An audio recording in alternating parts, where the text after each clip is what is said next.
అందరికీ నమస్కారం. అమ్మ మాట అమ్మాయి బాట ఛానల్కి స్వాగతం. కథ చెప్పుకుందామా? నగరంలో ఉద్యోగం. చలపతి శేషాద్రి చదువులు పూర్తి చేసి నగరంలో ఉద్యోగం చెయ్యాలన్న మోజులో ఉన్నారు. నగరపాలక సంస్థలో ఖాళీలు ఉన్నట్లు తెలిసి ఇద్దరు దరఖాస్తులు పంపుకున్నారు. ఫలానా రోజున ఉద్యోగుల ఎన్నిక జరుగుతుందని ఇద్దరికీ కబురు అందింది. చలపతి తండ్రికి ఒక స్నేహితుడున్నాడు. ఆ స్నేహితుడికి కావలసిన మనిషి మురహరి అనే ఆయన నగరంలో ఉంటున్నాడు. అందుచేత తండ్రి చలపతితో సత్రంలో దిగవద్దని, మురహరి ఇంటికి వెళ్ళమని చెప్పి తన స్నేహితుడి చేత మురహరికి ఒక లేఖ రాయించి చలపతికి ఇచ్చాడు.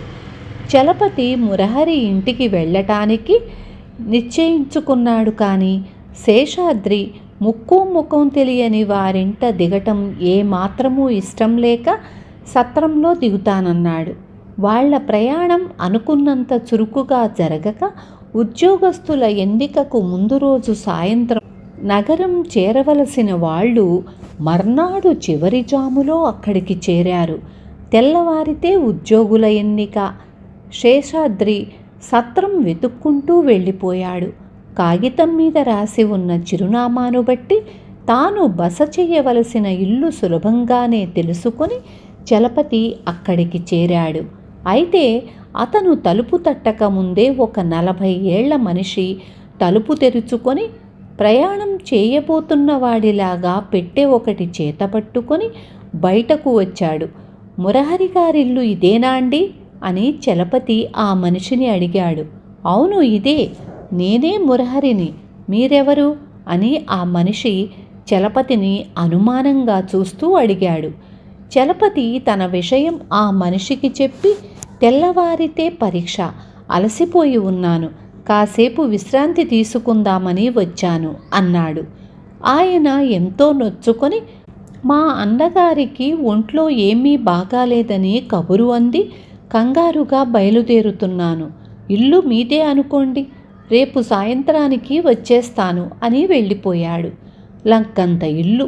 చలపతి ఒకసారి ఇల్లంతా చుట్టి మధ్య గదిలో మంచం వాల్చుకొని పడుకున్నాడు. అతనికి కునుకు పట్టినట్టన్నా అనిపించకుండానే తలుపు ఎవరో దడదడా బాదారు. చలపతి ఉలిక్కిపడి లేచి తలుపు తీశాడు. బయట బాగా తెల్లవారిపోయింది. ఇంటి బయట 10 మంది మనుషులు కర్రలు పట్టుకొని నిలబడి ఉన్నారు. తలుపు తెరిచిన మరుక్షణం వాళ్ళు చలపతి మీదకు ఉరికి పెడరెక్కలు విరిచి పట్టుకున్నారు.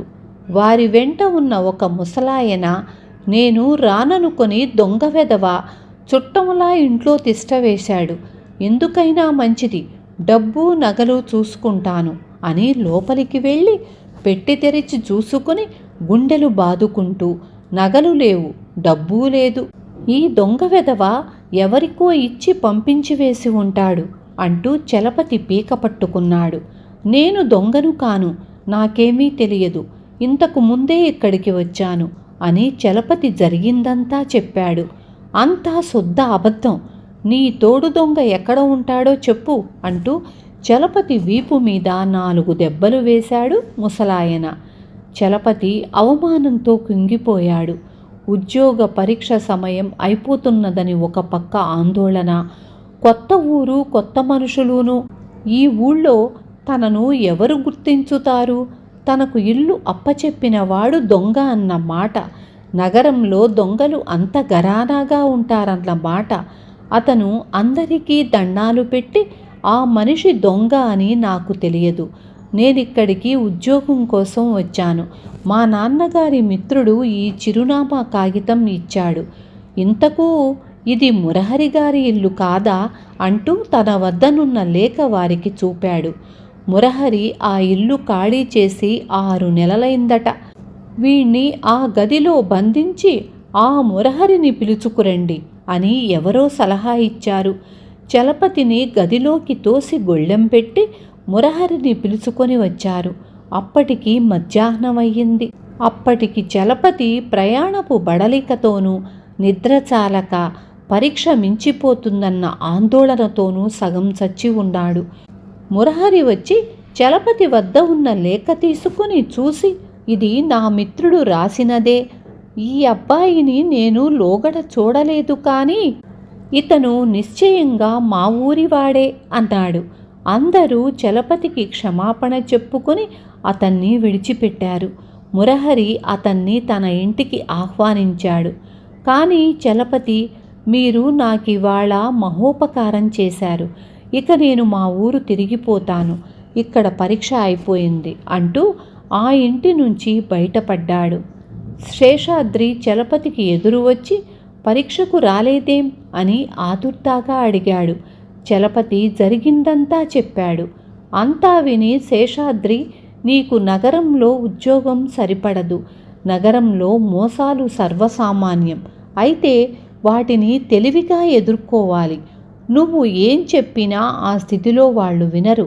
కాబట్టి దొంగను చూపిస్తానంటూ వారిని నగరపాలక సంస్థకు తీసుకురావలసింది.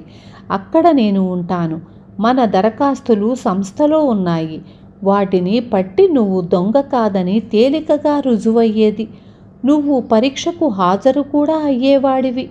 నన్ను 2 రోజుల్లో ఉద్యోగంలో చేరమన్నారు.